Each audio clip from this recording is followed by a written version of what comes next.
হযরত আবু বকর রাদিয়াল্লাহু তাআলাকে এক ব্যক্তি গালি দিতেছিলেন। পয়গম্বর সাল্লাল্লাহু আলাইহি ওয়াসাল্লাম সাথে ছিলেন। আল্লাহর নবী মুস্কি মুস্কি হাসলেন। আবু বকর গালি শুনতেছেন, গালি শুনতেছেন, গালি শুনতেছেন। ধৈর্যহারা হয়ে একটা গালির উত্তর দিয়ে দিলেন। কয়টা?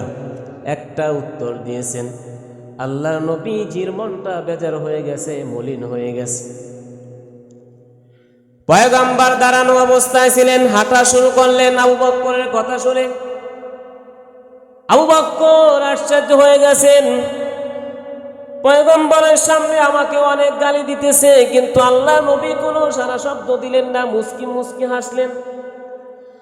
আর আমি একটা কথার প্রতি উত্তর করলাম, সাথে সাথে নবী জীবনটা বেজার হয়ে গেল, মলিন হয়ে গেল, হাঁটতেছিলেন। কারণ কি? আবু বকর নবীজির পিছনে পিছনে হাঁটে।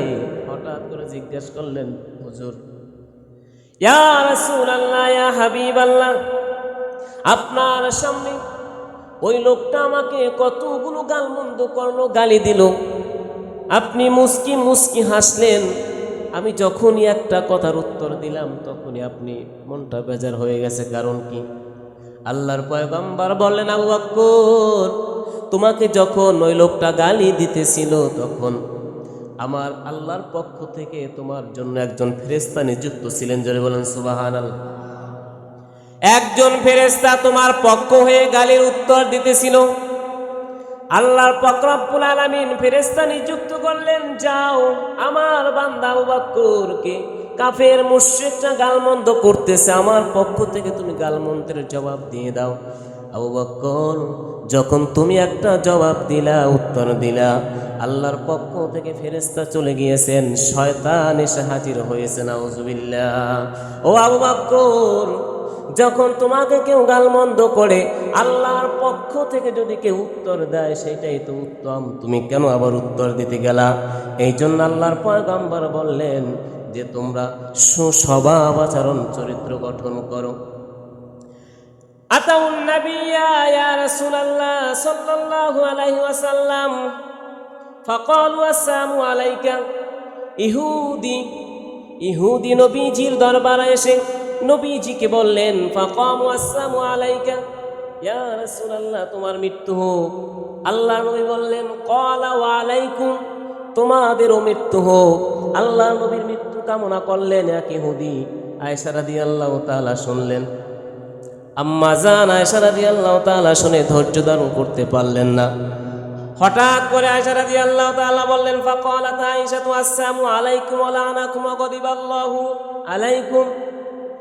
আয়েশা রাদিয়াল্লাহু তাআলা আনহা ওই ইহুদিকে বললেন, তোমার মৃত্যু হোক, তোমার উপর আল্লাহর লানত হোক, তোমার উপর আল্লাহর গজব আসুক, তোমাদের কুপিত হোক। আল্লাহর পয়গম্বর বললেন, আয়েশা রে, সাবধান, সতর্ক হও, কর্কশ ভাষা করিও না। ফাকালা রাসূলুল্লাহ সাল্লাল্লাহু আলাইহি ওয়াসাল্লাম, মাহালাইয়া আয়েশাতু আলাইকা বিররিফকি ওয়া ইয়াকি ওয়াল উনুফ ওয়াল ফুহুশ। হে আয়েশা, খবরদার, কর্কশ ভাষা করিও না, অশ্লীল ভাষা করিও না, গালমন্দ করিও না। মৃত্যু কামনা করছি। মৃত্যু শুধু আমার জন্য নয়, মৃত্যু সারা দুনিয়ার জন্য। সৃষ্টি জগৎ সমূহের মৃত্যু আছে, সমস্ত কিছুর মৃত্যু হবে, এই জন্য গালমন্দ করা যাবে না। আমি নবী হইয়া, আমি রহমাতাল লিল আলামিন হইয়া যদি সহ্য করতে পারি, আয়েশা রে, তুমি কেন সহ্য করতে পারবা না? অশ্লীল ভাষা ত্যাগ করো, অশ্লীল ভাষা আল্লাহ পছন্দ করেন না। এ থেকে শিক্ষা নিলাম আমরা যে সাহাবীদেরকে আল্লাহর পয়গম্বর বললেন, নিজের স্ত্রীকে বললেন, কর্কশ ভাষা করা যাবে না, অশ্লীল ভাষা করা যাবে না, গালমন্দ করা যাবে না। খবরদার, ধৈর্য ধারণ করো, সবর করো। আল্লাহর পক্ষ থেকে যারা আমাকে গালমন্দ করতেছে, তাদের বিচার একমাত্র আল্লাহর উপরে ছেড়ে দিলাম। জোরে বলুন সুবহানাল্লাহ।